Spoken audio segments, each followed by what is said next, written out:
Curious George's Dream by Margaret and H.A. Rays.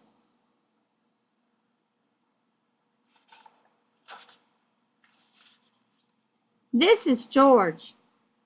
George was a good little monkey and always very curious.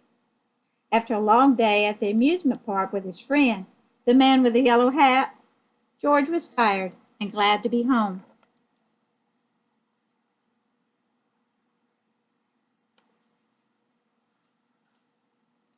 Soon dinner was ready, but when George sat down to eat, he was too small to reach his plate. "I'm sorry, George," the man said. "I forgot to fix your chair." He put a large book on George's chair, and George climbed up.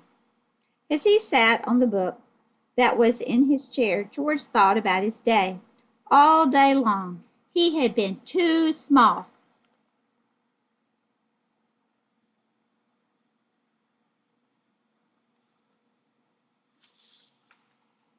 "Your hands are too little to hold these baby bunnies," the manager of the petting zoo told him. "I'm sorry," said the man operating the carousel. "I cannot let you on. You need a grown-up to ride with you." "Maybe next year," said the man taking tickets at the roller coaster.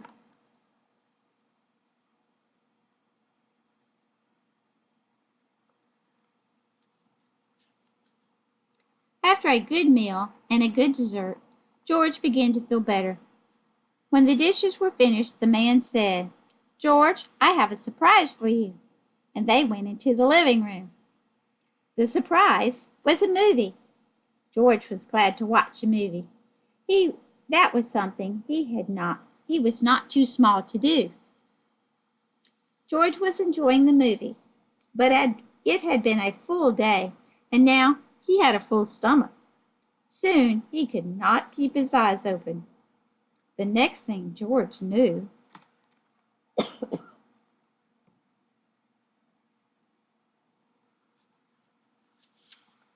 he was back at the petting zoo.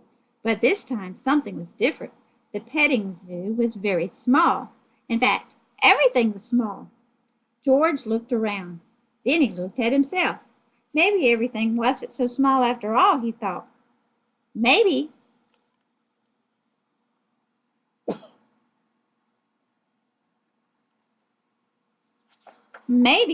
he was big. This is not right, thought George. Then he remembered bunnies. Why, he was not too small to hold a bunny. He was not too small to do anything. What fun, George thought.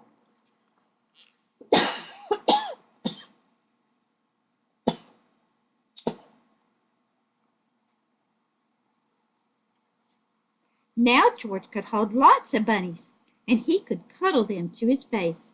The bunnies liked George.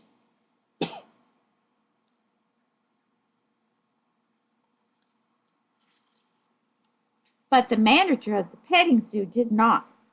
"Put those bunnies down," she said. "You'll scare them. You're too big." George didn't want to scare the bunnies. He put them down and turned to go. Then George saw the roller coaster. He was curious. Was he big enough to ride it now? Of course he was big enough. If only he could find a seat big enough for him. But the man taking tickets made George leave. "You cannot ride this ride," he said. "You're too big." George was sad he could not ride, but he did as he was told.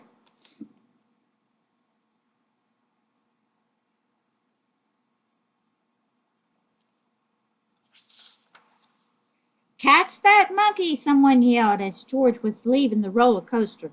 "He's dangerous!" People in the park became frightened. They began to run.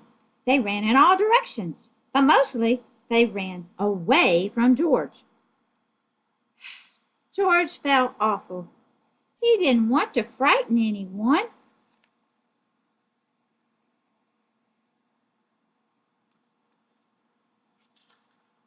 He just wanted to hide. But where could he go? He was too big to fit anywhere. Then George saw the carousel.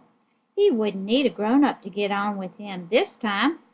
But this time George wished he had a grown-up with him. He wished his friend were here. George sat on the carousel, feeling lonely. Suddenly, someone called his name. George! George! It sounded like the man with the yellow hat. Could his friend be here to take him home? George heard his name again.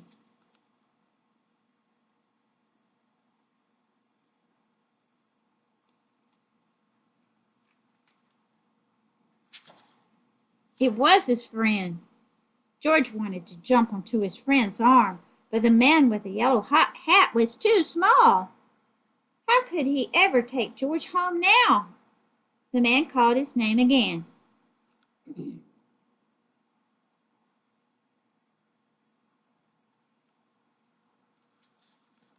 George, he said, wake up. It's time for bed. You fell asleep watching the movie. George looked at his friend. Why, he wasn't small after all. George looked at himself. He was not big. Now George could jump onto his friend's arm. And that is just what he did.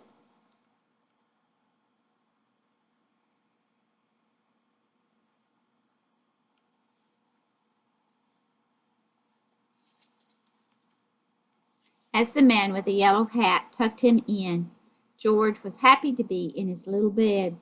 It was not very big, he thought, but it fit perfectly. George was just the right size.